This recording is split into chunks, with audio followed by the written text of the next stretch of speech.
वैसे ही अनएक्सप्लेन्ड में भी प्रेगनेंसी, नेचुरल प्रेगनेंसी का चांस 1 या 2% ही रह जाता है। जो chance of pregnancy in one cycle सिर्फ 30% 20% होता है, यंग कपल्स में ज़्यादा होता है। ऑलमोस्ट 5 में से 1 कपल ऐसा होता है कि जिसमें कोई कारण नहीं मिलता हमें। I would prefer unexplained infertility over any known cause.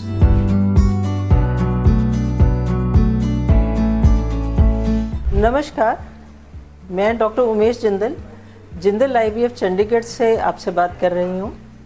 आज हम बात करेंगे अनएक्सप्लेन्ड इनफर्टिलिटी की। सबसे पहले हमें ये देखना है कि अनएक्सप्लेन्ड इनफर्टिलिटी होती क्या है। अनएक्सप्लेन्ड इनफर्टिलिटी या इनफर्टिलिटी हम तब बोलते हैं जब 1 साल की कोशिश करने के बाद कोई कपल प्रेगनेंसी नहीं अचीव कर पा रहा, और अनएक्सप्लेन्ड हम तब बोलते हैं जब हमारे को कोई उसके लिए कोई एपरेंट कॉज नहीं मिल रहा, कि जब सब टेस्ट नॉर्मल आते हैं और सब आते हैं तब उसको अनएक्सप्लेन्ड इनफर्टिलिटी बोल देते हैं।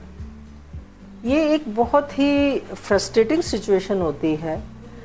बहुत से पेशेंट इसको नहीं समझ पाते कि ये अनएक्सप्लेन्ड इनफर्टिलिटी आखिर ऐसा क्या है कि हमारे साथ ये हो रहा है, हम क्यों कंसीव नहीं कर पा रहे हैं।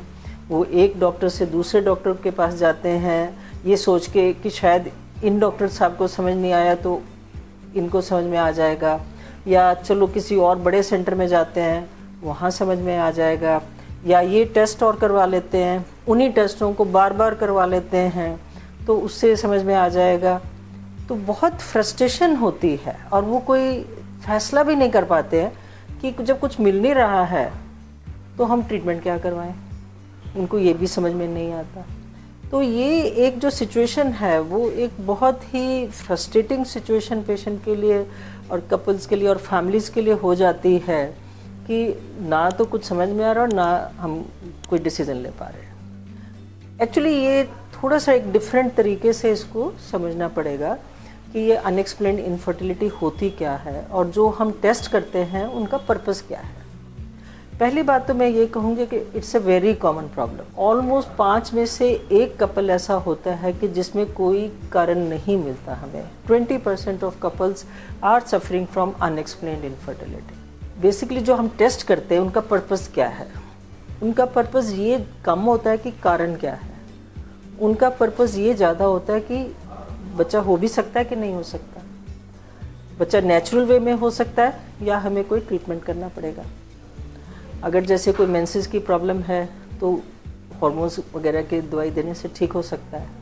अगर ट्यूब्स बंद हैं तो IVF से होगा, नेचुरल नहीं होगा।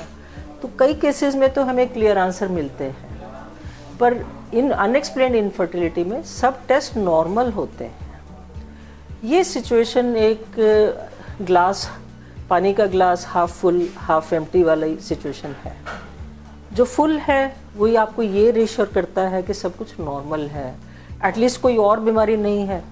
बहुत बड़ी बात है कि कोई और बीमारी नहीं है आपको, ठीक है। दूसरी चीज़ ये एश्योर करता है कि हो तो सकता है, ठीक है। ये भी एक बहुत बड़ी बात है कि हाँ हो सकता है, सब कुछ नॉर्मल है, यूट्रस नॉर्मल है, ट्यूब्स नॉर्मल है, ओवरीज नॉर्मल है, सीमेन नॉर्मल है। इसका मतलब बच्चा हो सकता है, नेचुरल वे में भी हो सकता है और ट्रीटमेंट से भी हो सकता है। जो हाफ एम्प्टी वाली बात है कि सब कुछ नॉर्मल हो रहा है फिर भी नहीं हो रहा, हम तो वहीं के वहीं हैं ना, तो ये सिचुएशन डेफिनेटली बहुत डिफ़िकल्ट है। तो इसको हम फैसला कैसे करें कि इसमें क्या करना है। तो बेसिकली जो फैसला होता है वो होता है प्रोबेबिलिटी पे। प्रोबेबिलिटी का कॉन्सेप्ट मैं थोड़ा सा समझाना चाहूँगी कि आपके चांस क्या है। ये काफ़ी गलत फहमी है कि पहली बार में ही बच्चा हो जाता है। कई कपल्स हमारे पास ऐसे आते हैं जो 2 महीने बाद ही शादी के आ जाते हैं या 4 महीने बाद ही शादी के आ जाते हैं। हम उसको भी इलाज करने को नहीं बोलेंगे। जो chance of pregnancy in one cycle सिर्फ 30% 20% होता है, यंग कपल्स में ज़्यादा होता है, ओल्डर कपल्स में थोड़ा कम होता है। बट एक जनरल फार्मूला जो 1 साल का लिया गया है वो इसलिए लिया गया है कि 85% कपल्स को 1 साल के अंदर प्रेगनेंसी हो जाती है और सिर्फ 15% कपल्स बचेंगे जिनको प्रेगनेंसी नहीं होगी। उनको भी एक और अगर साल हम वेट करें तो उनमें से भी 85% हो जाएंगे। तो अल्टीमेटली अबाउट 10% ऐसे बचेंगे जिनको नहीं हो पाएंगी। पर अगर कोई कपल 2 साल की इनफर्टिलिटी के बाद हमारे पास आ रहा है यंग कपल। ओल्डर कपल में हम 2 साल वेट करने को किसी को नहीं बोलते, 1 साल बहुत होता है। और कई बारी तो जो 35 के ऊपर हैं या 38 के ऊपर हैं उनको 6 महीने में भी हम बोलते हैं कि ज़्यादा टाइम नहीं ख़राब करिए क्योंकि एज रिलेटेड प्रॉब्लम शुरू हो जाए। ऐसे कपल्स में नेचुरल प्रेगनेंसी होने का चांस उतना ही रह जाता है जितना कि किसी और केस में है जहाँ पे कोई कारण मिल रहा है, जैसे किसी का जो एग्नी बन रहा है या स्पर्म काउंट कम है या ट्यूब्स में कुछ प्रॉब्लम है, उनमें भी प्रेगनेंसी का चांस 2-3 साल के बाद 1% 2% रह जाता है। वैसे ही अनएक्सप्लेन में भी नेचुरल प्रेगनेंसी का चांस 1 या 2% ही रह जाता है। तो इसमें एक्शन लेना पड़ता है। तो इसमें जो हमारी गाइडलाइन क्या है कि यंग कपल में 2 साल के बाद it's justified to go for treatment, older couple में 1 साल के बाद जस्टिफाइड, और थोड़ा ज़्यादा ओल्डर कपल है 36-37 के करीब तो इवन 6 महीने के बाद भी जस्टिफाइड है। अब सेकंड क्वेश्चन ये कि ट्रीटमेंट क्या करना है। इसमें 2 ट्रीटमेंट अवेलेबल हैं। एक ट्रीटमेंट तो है IUI जिसको हम शॉर्ट में बोल देते हैं। इसमें बेसिकली हम ओवरीज को मेडिसिन देते हैं ताकि 1 की जगह 2 या 3 फॉलिकल बने, और सही टाइम पे जब ओवुलेशन के टाइम पे हस्बैंड से सीमन लेके उसमें से एक्टिव स्पर्म सेपरेट करके यूट्रस में इंजेक्ट करते हैं। तो इसको IUI ट्रीटमेंट इन जनरल बोल देते हैं, और इसका सक्सेस रेट लगभग 10 से 15% होता है एक कपल में 2 या 3 साइकिल में। अगर 3 साइकिल में बात नहीं बन रही है तो हम उसको ज़्यादा इंडेफिनिट नहीं कंटिन्यू करते।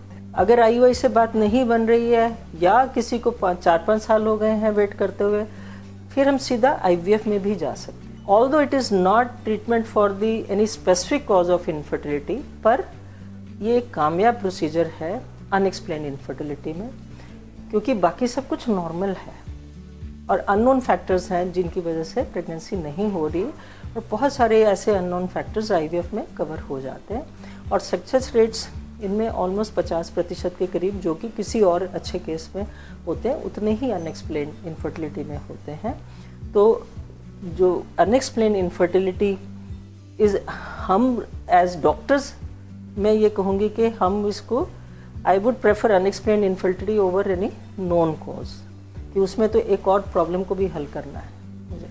यहाँ पे सिर्फ प्रेगनेंसी अचीव करनी है जो कि बहुत अच्छा सक्सेस रेट देता है। और दूसरा जो मैं इसमें कहूँगी, इसमें लाइफस्टाइल फैक्टर का बहुत बड़ा रोल है अनएक्सप्लेन इनफर्टिलिटी में। आपका वेट, आपकी healthy diet, activity, stress relieving techniques, they also help a lot in this patients. इसके साथ मैं ये बंद करती हूँ, और मैं आशा करती हूँ कि जो मैंने इन्फॉर्मेशन दी वो आपको अच्छी लगी होगी। कुछ आपको और भी डाउट्स हैं तो आप हमें कांटेक्ट करिए या कमेंट बॉक्स में कमेंट लिखिए। We will get back to you. धन्यवाद।